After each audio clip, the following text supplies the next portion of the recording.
Hi, this is Vijay Kesari and welcome to Andhra Podcaster, where we discuss questions, perspectives and possibilities focused on development of Andhra. Friends, Polavaram project అసలు పరిస్థితి ఏంటి అని చెప్పి నాకు తెలుసుకోవాలండి. As a common man, నేనేమి civil engineer కాదు, నేనేమి technical expert కాదు, but as a common person in Andhra Pradesh నాకు తెలుసుకోవాలనిపించి నేను ఏం చేశాను అంటే, ఈ పోలవరం ప్రాజెక్ట్ మీద నేను ఒక 4 పార్ట్ సిరీస్ చేస్తున్నా. ఫస్ట్ దాంట్లో నేను ఆ పోలవరం ప్రాజెక్టులో ఇప్పుడు దాకా అసలు ఉన్న టెక్నికాలిటీస్ ఏంటి, అసలు ఇప్పుడు మనం ఫేస్ చేస్తున్న మేజర్ టెక్నికల్ ఇష్యూ ఏంటి అని చెప్పేసి ఈ ఫస్ట్ ఎపిసోడ్లో కవర్ చేస్తాను. మిగతా 3 ఎపిసోడ్స్లో నేను పొలిటికల్ ఇష్యూస్ ఏంటి అంటే, చెత్త పాలిటిక్స్ కాదు, టెక్నికల్గా పొలిటికల్ ఇష్యూస్ ఏమున్నాయి ఈ ప్రాజెక్ట్ సంబంధించి, and other state related political aspects కూడా ఏమున్నాయి అని చెప్పేసి థర్డ్ పార్ట్లో, అండ్ లాస్ట్ పార్ట్లో అసలు జనాలు ఇప్పుడు కరెంట్ సఫర్ అవుతున్న ఆర్ఎన్ఆర్ రీహాబిలిటేషన్ వీటికి సంబంధించి ఇష్యూస్ ఏంటని చెప్పేసి ఆ 4th దాంట్లో నేను కవర్ చేస్తాను. ఓకే, సో ఫ్రెండ్స్, ఈ ఎపిసోడ్లో నేను టెక్నికాలిటీస్ మీద జూమింగ్ చేస్తాను. టు స్టార్ట్ ఆఫ్ విత్, అసలు ఇప్పుడు మొన్న సిబిఎన్ గారు పోలవరం సైట్ విజిట్ చేసి అక్కడ ఏం గమనించారు, అక్కడ డయాఫ్రామ్ వాల్ అనేది, డీ వాల్ అని కూడా అంటారు దీన్ని, ఈ డయాఫ్రామ్ వాల్ అనేది ఒక 35% డ్యామేజ్ అయింది బికాజ్ ఆఫ్ 2019 అండ్ 2020 ఫ్లడ్స్ అని చెప్పేసి this is coming out to be the major hurdle now. Okay, so ఇందులోకి జూమింగ్ చేస్తే ఫ్రెండ్స్, ఇక్కడ ఏంటి అంటే, ఈ ఫ్లడ్స్ వల్ల ఈ డయాఫ్రామ్ వాల్కి ఒక 4 లొకేషన్స్లో డ్యామేజ్ అయిందనమాట. అండ్ దాంతోపాటు national institute of hydrology NIH Roorkee నుంచి వాళ్ళు వచ్చి డ్యామ్ బ్రేక్ అనాలిసిస్ చేశారు. అంటే ఈ డ్యామ్ ఇప్పుడు ఎలాంటి పరిస్థితిలో ఉంది, దాని స్ట్రెంగ్త్ ఎంత అని చెప్పేసి వాళ్ళు ఆ అనాలిసిస్ చేస్తే వాళ్ళు ఫైండింగ్స్ ఏం చెప్పారు అంటే, ఈ బ్రిడ్జ్, ఈ డయాఫ్రామ్ వాల్ అనేది 50 lakh క్యూసెక్స్ గనక దాటితే ఇది హోల్డ్ చేయలేదు అని చెప్పేసి వాళ్ళ ఫైండింగ్స్లో చెప్పారు. ఇప్పుడు దాని అర్థం ఏంటి, 50 lakh క్యూసెక్స్ వాటర్ కెపాసిటీ గనక దాటితే అక్కడ నుంచి రాజమండ్రి ఒక 40 కిలోమీటర్స్ దూరంలో ఉంది, రాజమహేంద్రవరం. సో ఆ 40 కిలోమీటర్స్ దాకా ఉన్న టౌన్స్ కానీ విలేజ్ కానీ అన్నీ సబ్మర్జ్ అయిపోతాయి. అండ్ ఆ సిటీకి కూడా అందులో ఎఫెక్ట్ అవుతుంది ఇఫ్ ఆ ఫ్లడ్స్ వల్ల కానీ వాటి వల్ల 50 lakh క్యూసెక్స్ అనేది కనుక దాటితే అని చెప్పేసి వాళ్ళు దాని అర్థం అనమాట, వాళ్ళ ఫైండింగ్స్ అర్థం. సో ఇప్పుడు ఈ 50 lakh క్యూసెక్స్ అనేది రెగ్యులర్గా వస్తుందా అంటే, హిస్టారికల్గా ఉన్న డేటా పాయింట్ ఏంటంటే, last 100 yearsలో 33 lakhs cusecs is the maximum flood discharge ఇప్పుడు దాకా మనం ఫేస్ చేసింది. ఇప్పుడు దాకా 33 lakhsకి మించి ఎప్పుడూ రాలేదు. కానీ ఇక్కడ క్వశ్చన్ ఏంటంటే, ఈ డయాఫ్రామ్ వాల్ కట్టేటప్పుడు ఇది 36 lakhs క్యూసెక్స్ కెపాసిటీ కోసమే, అంటే that's the maximum capacity that this diaphragm wall is built to handle. ఆ 36 lakhs దాటితే కనుక అది హోల్డ్ చేయలేనట్టుగా ఈ డయాఫ్రామ్ వాల్ని ఇప్పుడు దాకా కట్టారు. ఇప్పుడు దీని మీద కూడా నాకు చాలా క్వశ్చన్స్ ఉన్నాయి. నేను లాస్ట్లో నా టేక్ ఏంటి అని చెప్పేసి నేను నా క్వశ్చన్స్ నేను ప్రజెంట్ చేస్తాను, అప్పుడు మీకు ఇందులో డీటెయిల్గా వెళ్దాం. ఓకే, సో దీని మీద సెంట్రల్ వాటర్ కమిషన్ ఏం చెప్పింది అంటే, మీరు 50 lakh క్యూసెక్స్కి కెపాసిటీని మీరు అప్గ్రేడ్ చేసుకొని దాని తగ్గట్టుగానే మీరు కట్టుకోవాలి. ఫ్లడ్స్ పాయింట్ ఆఫ్ వ్యూలో మేము ఇస్తున్న revised recommendation is 50 lakh cusecs అని చెప్పేసి దాన్ని అప్గ్రేడ్ చేశారు. ఓకే, దీని మీద కూడా నాకు బోర్డెడ్ క్వశ్చన్స్ ఉన్నాయి, నేను లాస్ట్లో అడుగుతాను. సో ఇప్పుడు మనకు ప్రాబ్లం అర్థమైంది కదా, ఈ డయాఫ్రామ్ వాల్ అనేది డ్యామేజ్ అయింది, 35% డ్యామేజ్ అయింది 4 లొకేషన్స్లో. అండ్ అనాలిసిస్ చేసిన తర్వాత చెప్పింది ఏంటి అంటే, దీన్ని 50 lakh క్యూసెక్స్కి మీరు రీడిజైన్ చేసుకోవాలని చెప్పేసి సెంట్రల్ వాటర్ కమిషన్ అనేది ముందు పెట్టింది. ఇప్పుడు దీనికి 2 సొల్యూషన్స్ ఉన్నాయి. ఇక్కడే సిబిఎన్ గారు కానీ అఫీషియల్స్ కూడా తీసుకోవాల్సిన డెసిషన్స్ ఏంటి అంటే, 2 ఆప్షన్స్. ఒకటి, ఈ డయాఫ్రామ్ వాల్ ఆల్రెడీ 442 కోట్లతో ఖర్చు పెట్టి కట్టిన డయాఫ్రామ్ వాల్ని రిపేర్ చేయడం, దానికి అయ్యే ఖర్చు estimation is 447 crores. Second option is reconstruction. Okay, మళ్ళీ కొత్తగా రీకన్స్ట్రక్ట్ చేయడం అనేది second option, that will cost 990 crores. Okay, so officials ప్రకారం వాళ్ళు ఏమంటున్నారంటే, సెకండ్ ఆప్షన్ ఈజ్ బెటర్, ఈ డ్యామేజెస్ ఉన్న దానితో కన్నా వాటిని రిపేర్ చేయడం కన్నా రీకన్స్ట్రక్ట్ చేయడం అనేది బెటర్ అనేది అఫీషియల్స్ అనుకుంటుంటే, ఇంకొక ఆర్గ్యుమెంట్ ఏంటి అంటే, ఇంకో సీనియర్ ప్రాజెక్ట్ ఇంజనీర్ వాళ్ళు చెప్తుంది ఏంటి అంటే, సెకండ్ ఆప్షన్ అనేది ఓవర్ అంబిషియస్, అంత ఇప్పుడేం అవసరం లేదు, పైగా అటు ఇటు కట్టిన కాఫర్ డ్యామ్స్ ఉన్నాయి కదా, వాటి ఏజ్ కూడా అయిపోతుంది, జనరల్గా అది 2 to 3 years or 4 years max కోసం కడతా ఉంటారు హోల్డ్ చేయడానికి. ఇప్పుడు ఆల్రెడీ 8 years అయిపోతుంది. సో దాని ఏజ్ కూడా అయిపోయింది. సో అంత అవసరం లేదు. That will be over ambitious. ఒకవేళ రాజమండ్రి దాకా నీళ్లు వెళ్ళినా కూడా సిటీ కొంచెం ఇనండేట్ అవుతుంది, కానీ ఆ ఫ్లడ్ వాటర్ మళ్ళీ రిసీడ్ అయిపోద్ది, కానీ అంత పెద్ద డ్యామేజ్ అవ్వదు అని చెప్పేసి ఇంకొక పాయింట్ ఆఫ్ వ్యూ కూడా ఉంది. But the point here is, ఈ 2 సొల్యూషన్స్ మీద ఇంకా ఏది కన్క్లూడ్ అవ్వాలా. దట్ ఈస్ వేర్ సిబిఎన్ గారు and his team is working upon. So ఇప్పుడు ఇక్కడ ఈ ఎంటైర్ స్టోరీలో ట్విస్ట్ ఏంటి అంటే ఫ్రెండ్స్, ఇప్పుడు మనకు తెలిసింది ఏంటి, పోలవరం ప్రాజెక్ట్ అంటే అటో కాఫర్ డ్యామ్, ఇటో కాఫర్ డ్యామ్, మధ్యలో డయాఫ్రామ్ వాల్ కడుతున్నారు.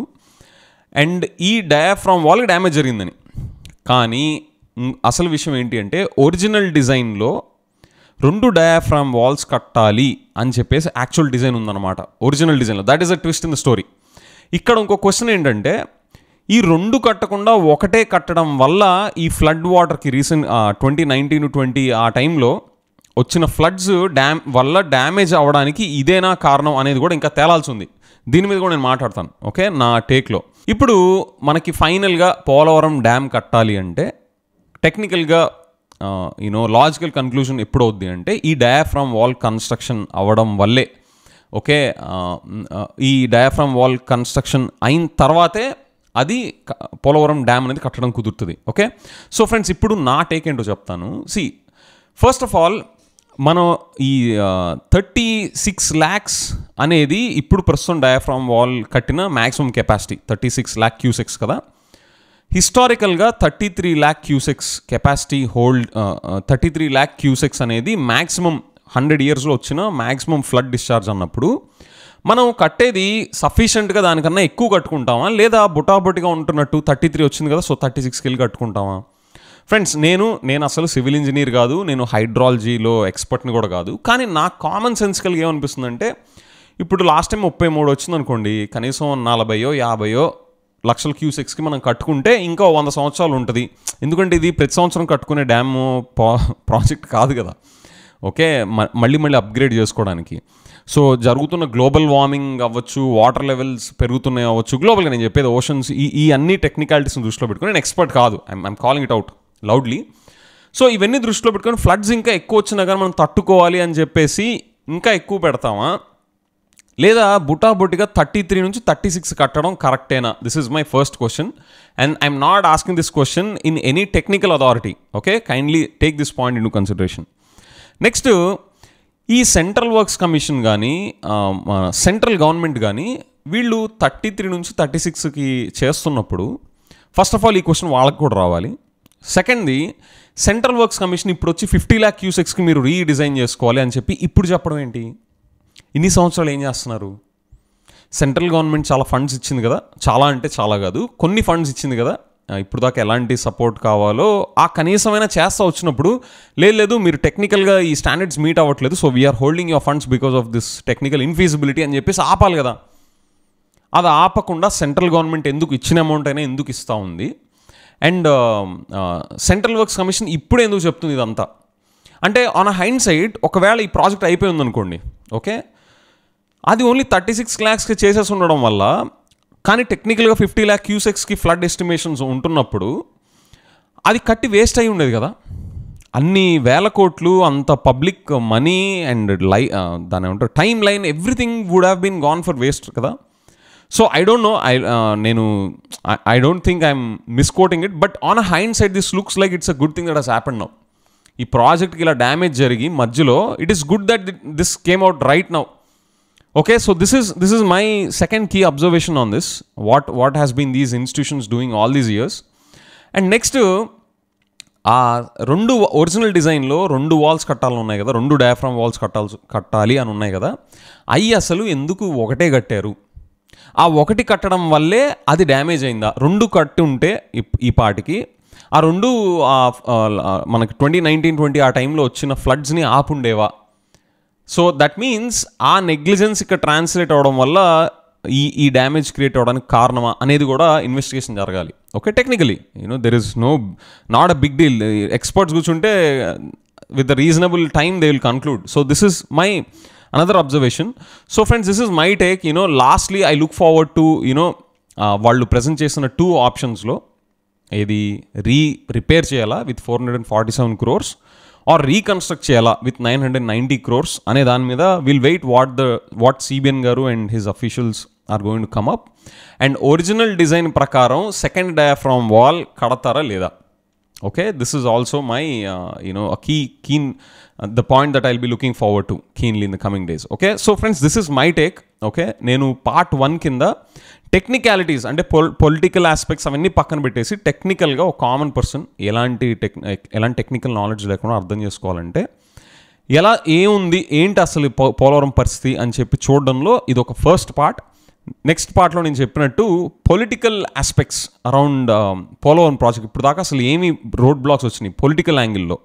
అంటే పొలిటికల్ అనేది నేను బ్యాడ్ పాలిటిక్స్ కాదు, కన్స్ట్రక్టివ్ పాలిటిక్స్ యాంగిల్తోనే చూసి I will make the second part. Okay, and third part and fourth part నేను స్టార్టింగ్లో చెప్పాను కదా, that will follow up. Okay, so with that let me know your thoughts also friends. మీకు కూడా నాలాంటి కన్సర్న్స్ ఉన్నాయా? ఈ 33 lakhs హిస్టారికల్గా వచ్చిన 33 lakh క్యూసెక్స్ అయితే 36 కట్టడం ఏంటి, ఇప్పుడు 50 అని చెప్పడం ఏంటి, ఇన్ని సంవత్సరాలు 50 అని తెలిసి ఎందుకు సైలెంట్గా ఉన్నట్టు, ప్రాజెక్ట్ మొత్తం వేస్ట్ అయ్యేది కదా. సో ఇలాంటి కన్సర్న్స్ మీకు కూడా ఉంటే నాకు కామెంట్స్లో మెన్షన్ చేయండి. Okay, with that thank you.